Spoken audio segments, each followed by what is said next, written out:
Dans cette capsule, je vais donner la solution du P17 dans le chapitre 13. C'est un problème de datation carbone 14. Donc, la mise en situation est ici.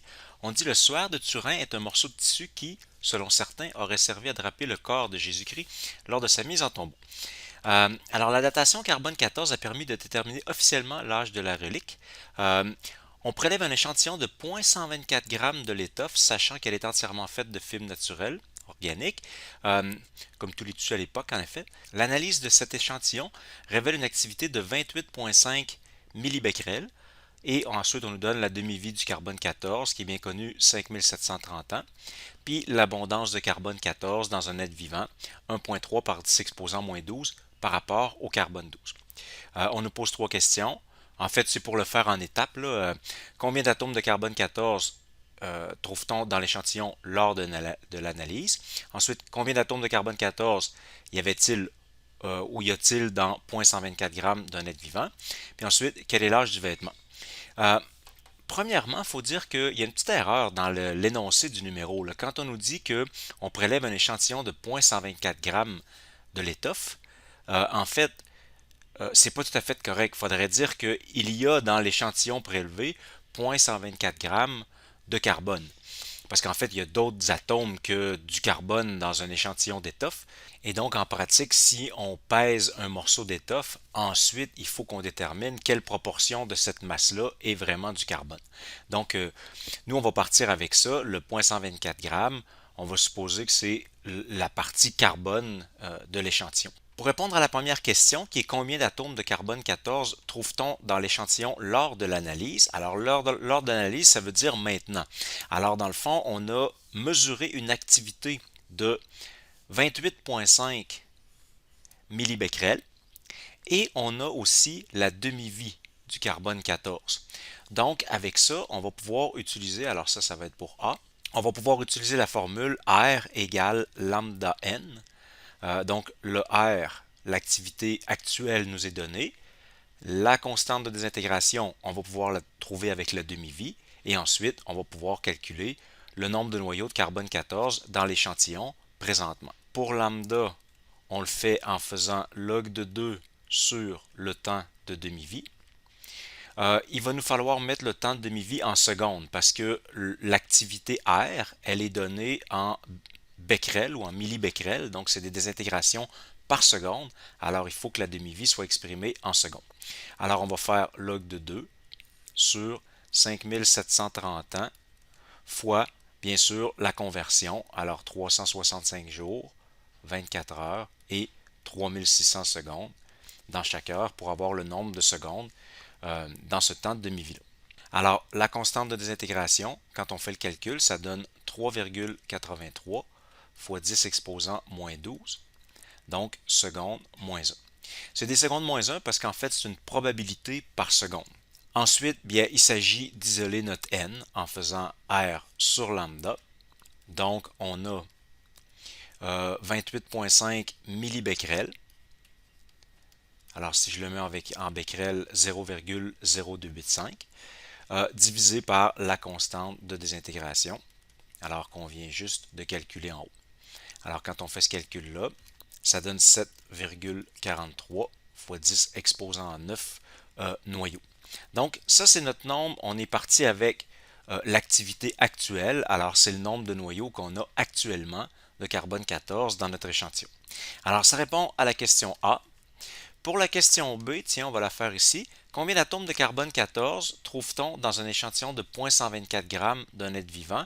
Alors, comme j'ai mentionné tantôt, on veut dire 0,124 g de carbone. Donc, en fait, ça, on y va en deux étapes. Première chose, on calcule le nombre de noyaux de carbone 12. Alors, je vais l'appeler N12.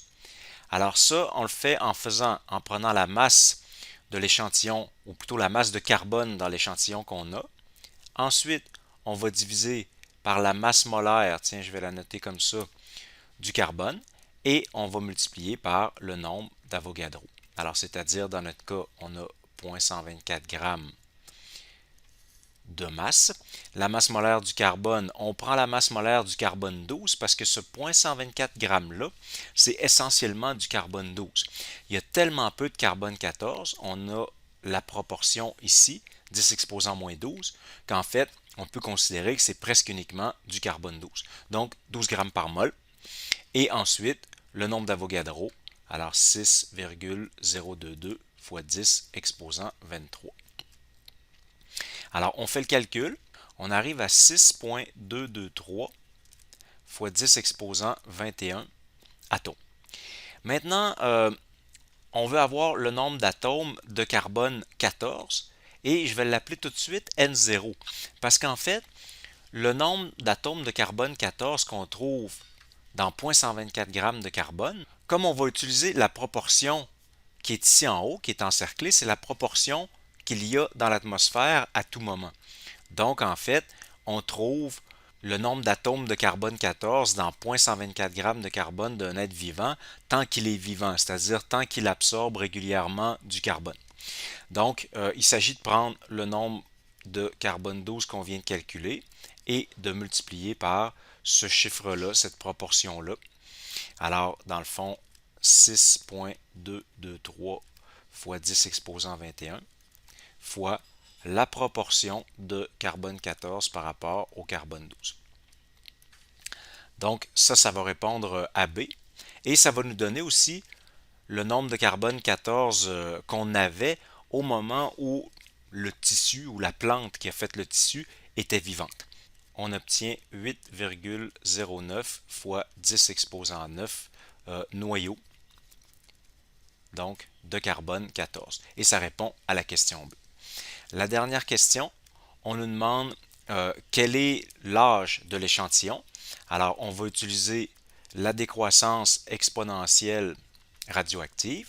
On avait 8,09 fois 10 exposant 9 noyaux au début. Ça, c'est notre N0. Maintenant, on en a 7,43 fois 10 exposant 9. Alors, je pourrais d'ailleurs laisser faire le 10 exposant 9 égale 8,09, puisque dans le fond, les deux sont fois 10 exposant 9, alors ça va s'annuler. Je pourrais donc être comme ça directement.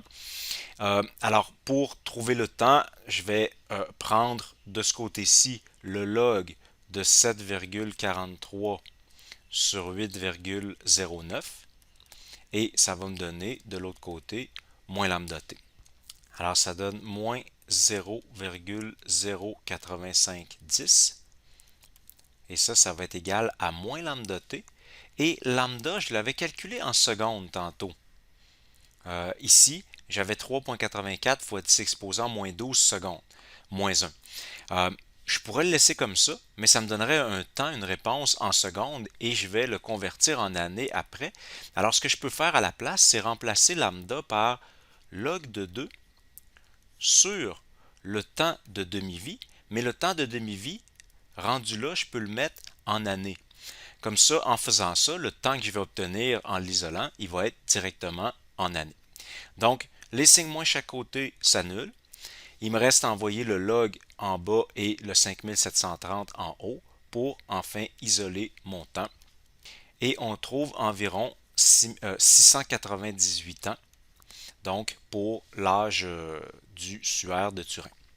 Donc environ 700 ans, ça donne aux alentours de 1300, bien après donc la mort de Jésus-Christ.